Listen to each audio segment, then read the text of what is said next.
Welcome to the Co-op Zone.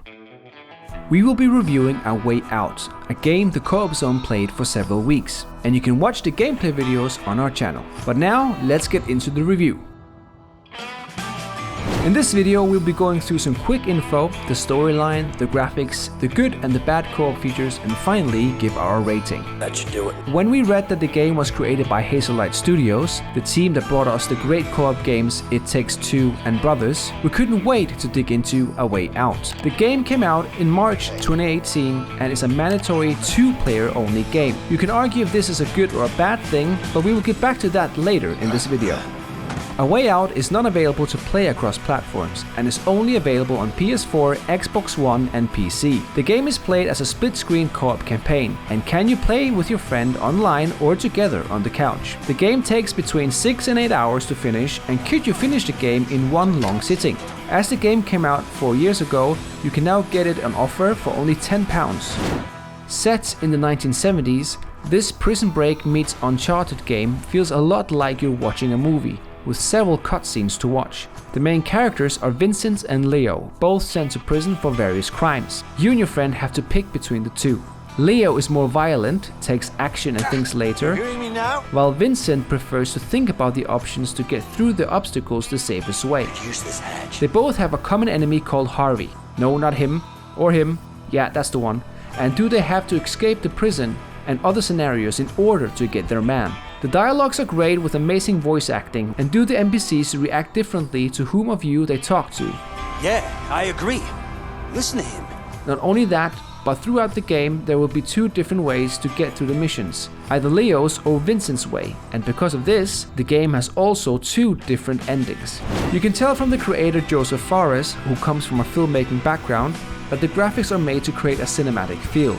The real beauty of the graphics come to life when you manage to escape the prison and arrive in nature and city life. Its Unreal Engine 4 creates a great look, and that we only see a few glitches in the whole game. Only negative was some of the facial expressions, however, this is something most games can't seem to get right yet. Finally, let's get into the more important bits, the good and the bad co-op features. As I said earlier, this is a mandatory two-player game, making it a game created for co-op experience. And you definitely feel that way when you play A Way Out. There's one shared narrative, one goal, and you have to work together to achieve this. When playing online, the split screen creates the feeling of you sitting together. And can you see what your friend is doing? The split screen changes depending to what is happening to the story and creates a cool movie feel.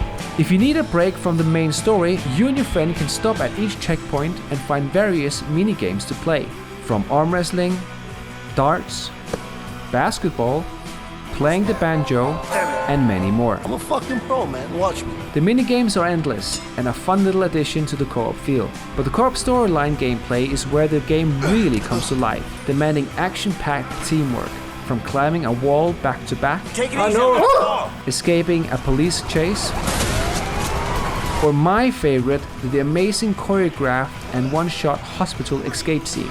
A Way Out forces you to communicate, cooperate, and solve the missions together.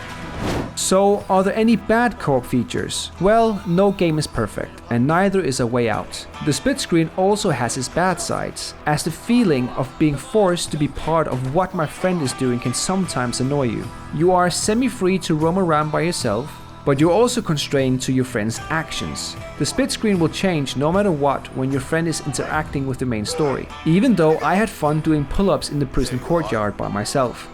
Another thing we thought could have been improved was the simple button smashing. It would have been nicer if there was more freedom and options in controlling the buttons. Unfortunately, the options were often just to press one button continuously, which didn't really challenge you at all.